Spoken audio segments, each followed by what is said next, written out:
Hello everyone, I'm Dr. Kimber. I am here with you today on what we call Wellness Wednesday. It's great to be together. I'd love to hear where you're listening from. So in the comments, just put in where you're listening from. It's always fun to know.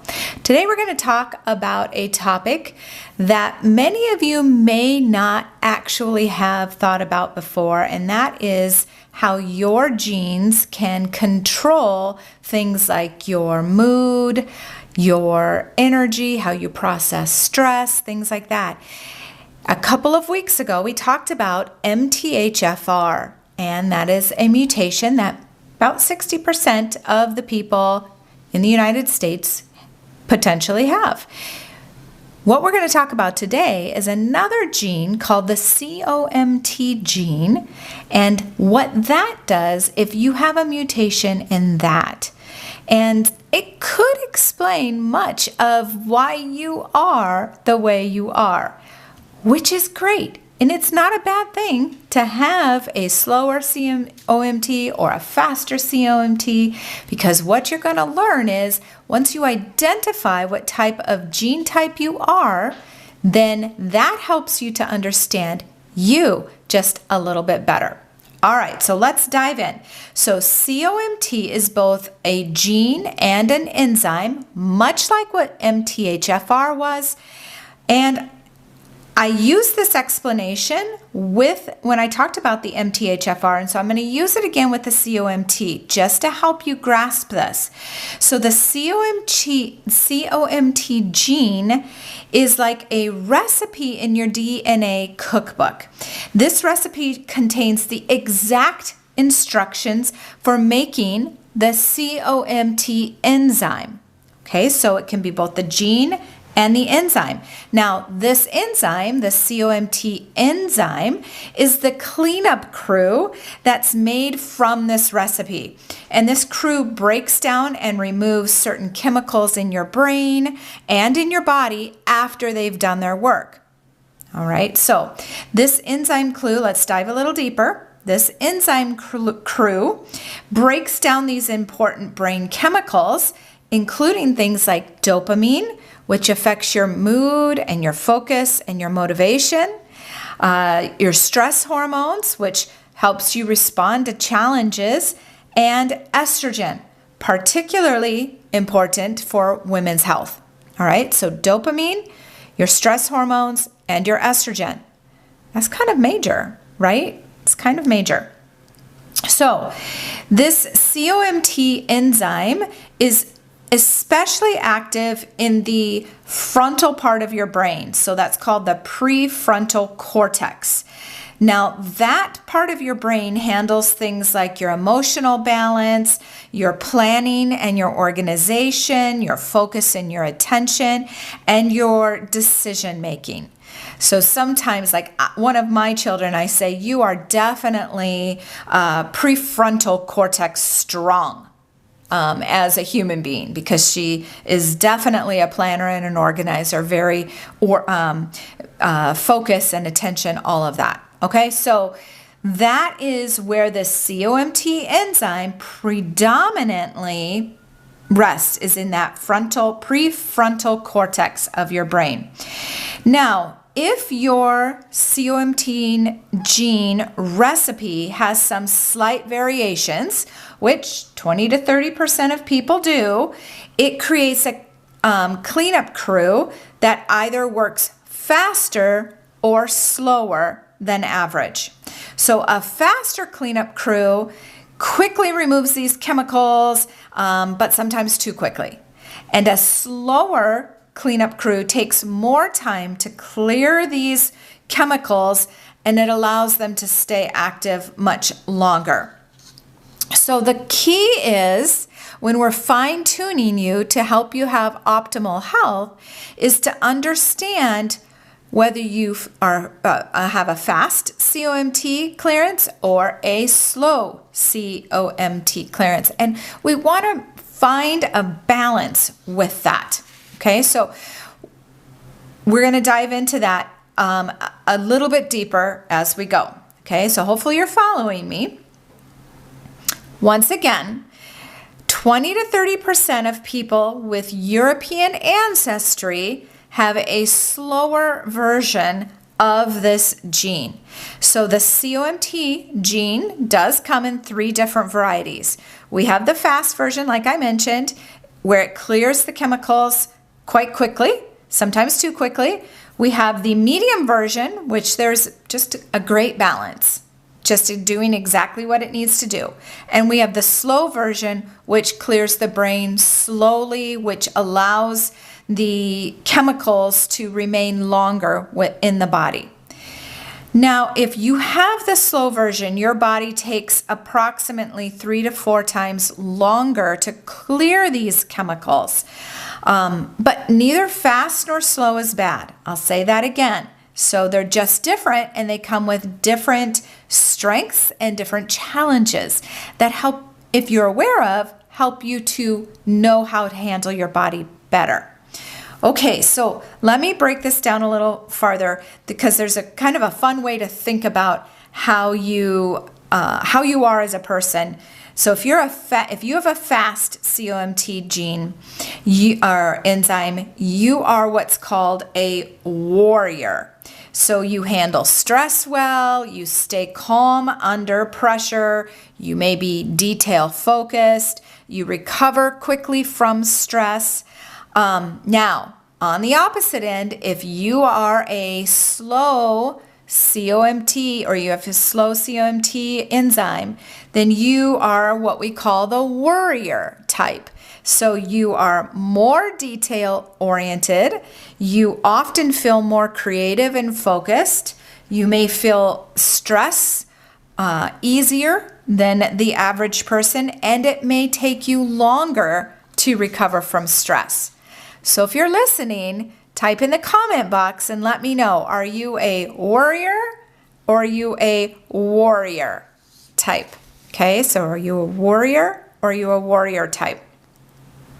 All right, so let's dive in deeper and let's talk a little bit more about some symptoms of being a fast or a slow COMT processor. Okay, so if you have the slow COMT variations, you might feel emotions more intensely, both positive and negative. You feel stress much stronger, and it lasts longer in your body, so it's much harder for you to de-stress. Again, this is the slow. If you have the slow COMT enzyme, you may be more sensitive to things like caffeine or stimulants. You more likely are to overthink or worry more about things. You might experience stronger PMS symptoms or hormone fluctuations. You might struggle more with detoxifying some of the toxins and chemicals in the body. You oftentimes are more detail-oriented, and you might feel overwhelmed more easily when you're under pressure. Okay, so that's some of the characteristics, some of the symptoms of someone with a slow COMT enzyme. Now, on the reverse, let's take a look a little bit more in depth about the fast COMT enzyme. All right, you recover from stress more quickly. So you can have a really stressful day, but by the evening, you're good to go once you've walked away. You're less likely to dwell on negative experiences. You often perform better under pressure. You might find detailed, focused work more challenging. You typically have a higher pain tolerance. All right. You're less likely to experience anxiety. You may need to work harder to stay organized. You might seek more stimulant or excitement things in your life. Okay, so those are a couple of things, that will define or might point to someone that has a faster COMT enzyme. Okay, so these variants might affect things like your mood, your emotional balance, your ability to handle stress, how you are able to get work done or complete work, your response to medication, your hormonal imbalances. So when I work with patients, particularly ones that I'm working with hormonal balances on, I oftentimes will look at that COMT enzyme and understand if that particular patient is a fast or a slow, has a fast or a slow variant. Okay, that helps me to understand even more in depth of what their body is doing. So let's take a look at some of the things that we can do to support a healthy COMT function. All right, so let's talk first about your nutrition and your supplements. B vitamins. A couple of weeks ago, I talked about B vitamins being super essential when it comes to the MTHFR mutation. And I'm going to say it again. B vitamins are super essential for the COMT function, especially your B2, your B6, your B9, and your B12.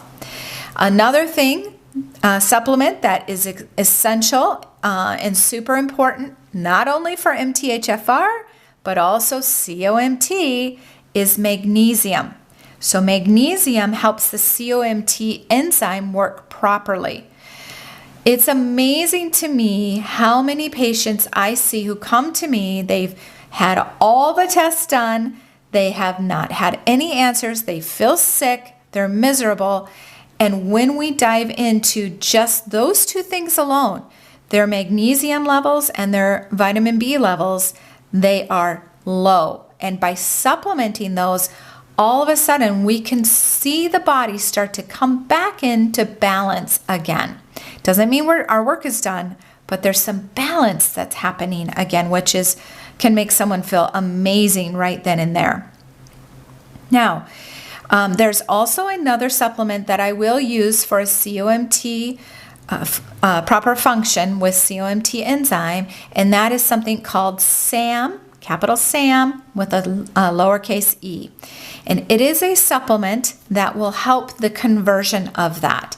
So sometimes it's in my toolbox, and sometimes I bring that out and bring that into a patient's protocol.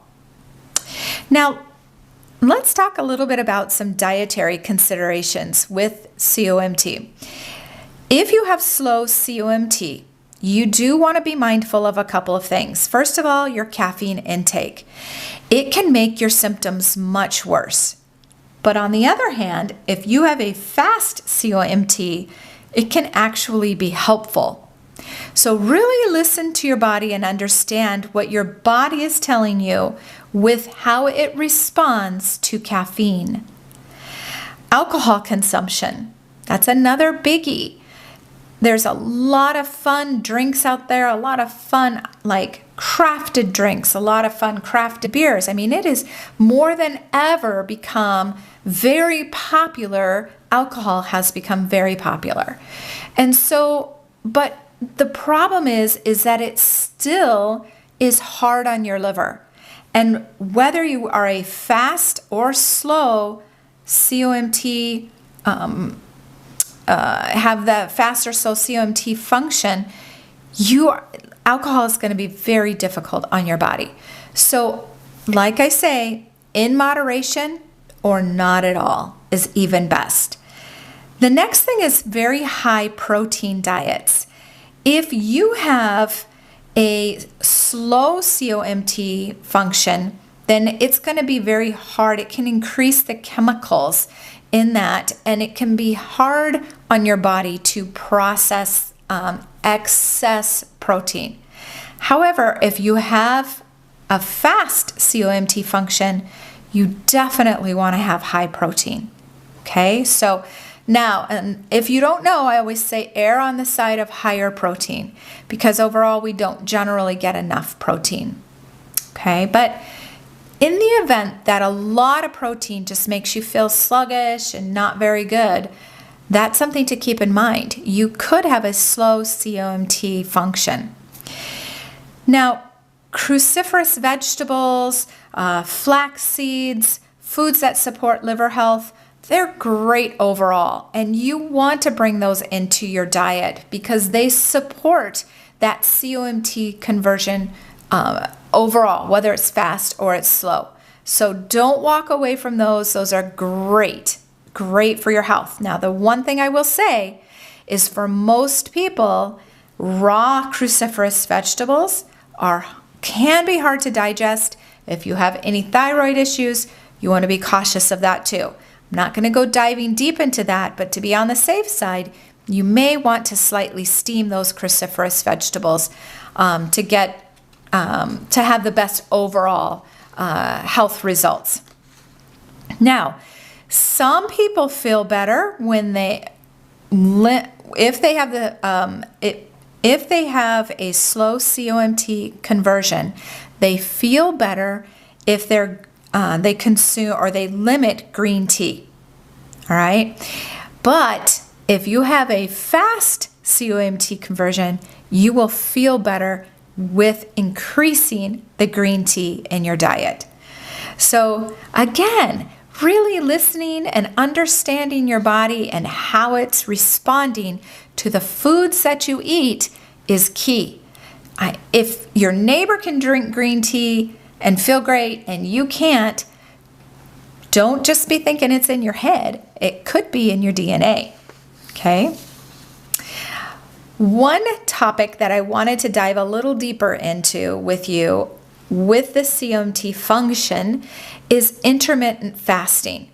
Because I see a lot of women who are really trying, they're perimenopausal, menopausal, and they're trying to lose weight, so they incorporate intermittent fasting in. And it's not always a great thing to intermittent fast. Intermittent fast can cause a lot of excess stress on the body. So it could do that, which causes somebody not to be able to lose weight. So intermittent fasting is one of those things that's definitely not for everyone, but it definitely is for some. So let's talk a little bit more about intermittent fasting and how the COMT function handles intermittent fasting. So first of all, fasting increases the catecholamines, which is like your dopamine and your adrenaline, that are already slowly clearing out of the body. So if you, with a slow COMT type, so I would say my best recommendation there is you don't want to be necessarily intermittent fasting consistently every single day if you're a COMT type, because it increases this and it can really cause things like anxiety or jitteriness or heightened stress feelings. So if you don't feel good, intermittent fasting is probably in your DNA. Probably has nothing to do with your mind. All right. Your blood sugar drop during fasting can trigger a stress hormone release. I just kind of mentioned that, so it's not good for everyone. And what that means is that can lead to, for those of you that have a slow COMT, that can lead to things like irritability or mood swings, or it takes longer to process those stress hormones, meaning that blood sugar stays up longer, causing that weight to be, that glucose to be being stored. For slow COMT types, intermittent fasting can worsen already sensitive stress response systems. So it could cause an intensification for your ability to be able to handle stress. So it's not for everyone. Again, I'm going to say that. Now let's talk a little bit about your fast COMT types and intermittent fasting. So for those of you that have a fast COMT type, you may actually tolerate or benefit from intermittent fasting much better. your body can clear the catecholamines, that dopamine, and the adrenaline much better. It doesn't get stuck. And some people can actually get kind of a dopamine high during fasting, which can be very beneficial. You might experience better mental clarity. All right, so during that time, you might experience less anxiety or jitteriness than a slow COMT processor does. So, and those are the people that have fast COMT types. You are ones that can probably handle a fasting of 16 hours of fasting, 8 hours of eating. So, and it doesn't affect your energy level and your focus as much. So you can kind of see that there is a strong difference for those of you that should fast and those of you that shouldn't fast, depending upon your DNA as well. Now, everyone should, if you're fasting, you should always increase your water intake. Listen to your body very closely based on what its needs are and what it's telling you. And definitely eat the pattern that's right for you. If it's right for someone else, it doesn't necessarily mean that it's right for you. So keep those things in mind. Some of the other things that you can do to support the COMT function in your body is stress management. It is crucial.